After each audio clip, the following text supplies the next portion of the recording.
Hello, everyone. Again, trying to get back in the swing of things. One thing I will say, thank you for the views on the Carson Wentz video. I should make every video about Carson Wentz because, man, he's given me a lot of views. For a guy who's got 19 subscribers, he's done a lot for me. So, again, if Carson Wentz, if you are watching, probably not, but if you are, thank you. But also, thank you to all those that have commented and watched my video. Thank you so much. So now, again, kind of getting back into the swing of things. Top 5 best teams.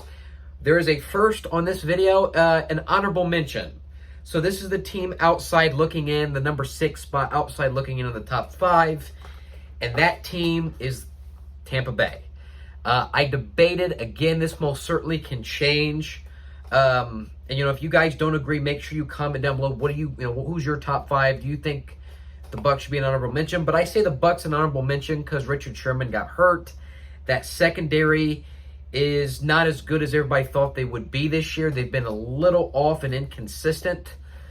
So I right now would put them at number 6. I still think, yes, they will be probably, if we have to, we're being honest, I think right now they will probably be,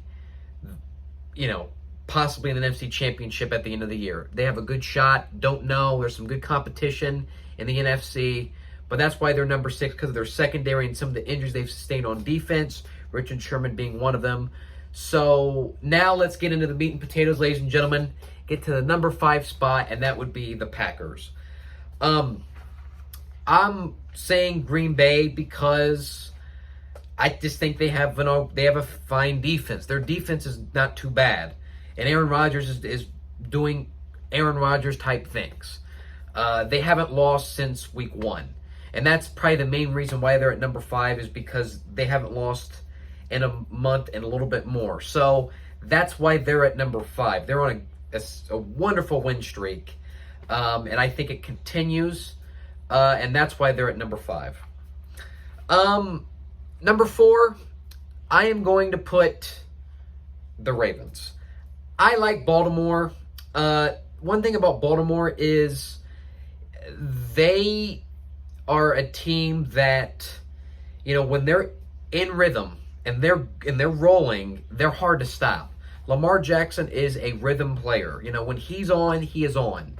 Sometimes he's hot and cold, but usually he's more hot than cold. Obviously Justin Tucker is probably the best kicker in the NFL. I don't see the Ravens defecting from the top 5 anytime soon. This team, all around, is just a good team. Their offense, one of the best offenses in the NFL. They're at number 4. Number 3, I have the Rams. The Rams, what can you not say about the Rams? I mean, again, Matthew Stafford's playing sensational. They have probably one of the best coaches in the NFL in Sean McVay. The best defensive player in the entire NFL in Aaron Donald. Their defense has done really well this year. They played. The only game that's, glaring is a team that, spoiler alert, will be on the list coming up, but they lost to Arizona. But other than that, it's been just a wonderful season. They've been playing some good football. I don't see them, again, leaving the top 5. I think they'll be a consistent top 5 team on this list for, weeks to come. But as of right now, they're at number 3 because I just feel that there's one team that's ahead of them that I just think is just a little bit better and another team. But now let me get into it with the Bills at number 2, Buffalo. Yes, I know Buffalo lost to Tennessee, but let's be honest, Allen slipped. If Allen last night didn't slip, I guarantee you the Bills probably would have won. So that's why they're at number 2, because I think that loss was just an unlucky loss. They were on the road, and they almost beat a really good team. So that's where, I'm holding that loss at home, the Rams, Arizona beating the Rams. I'm holding that against the Rams, and that's why they're at number 3. It's all about context here. The Bills would have probably beat the Titans, but there was just a fluke that happened. Allen slipped short of the first down. Titans won, but the Bills were probably, if he doesn't slip, if Allen does not make and I wouldn't even say it was a mistake, it was just an accident. If that slip doesn't happen, the Bills probably win the game, but they're still at number 2. I mean, they're a juggernaut. Josh Allen is possibly the MVP candidate. Him, Stafford, Brady, Rodgers, all those guys are in the running. I think you can even put Lamar Jackson in there. So, and what's interesting is all those MVP candidates, their teams are in the top 5 or outside looking in. So that should tell you something too. But that's one thing that that's the reason why they're at 2, and the Rams are at 3, because again, it's all about the context and the context of your loss.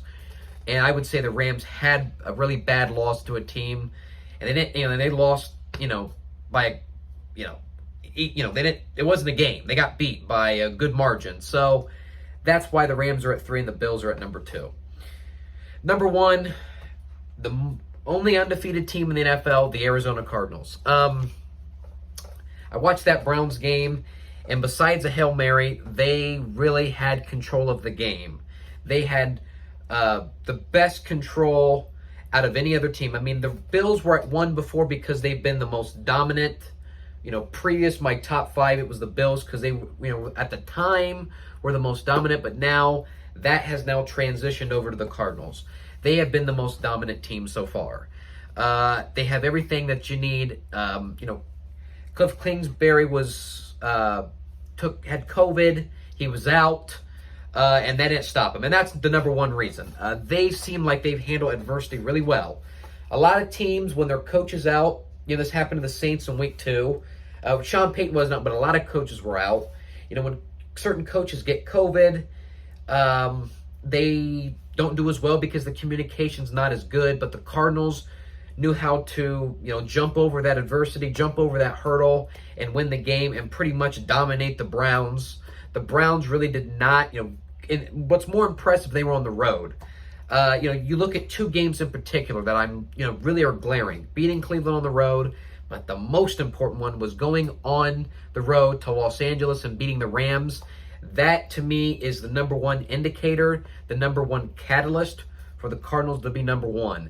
That was probably, I would argue, the best win besides maybe the Ravens beating the Chiefs, but even then, I would side with the Cardinals over here because, honestly, that was the best win of the year. They had the best one. They went on the road, beat a team that probably at the time was the best team in the NFC, and on the road to beat them like that was so impressive.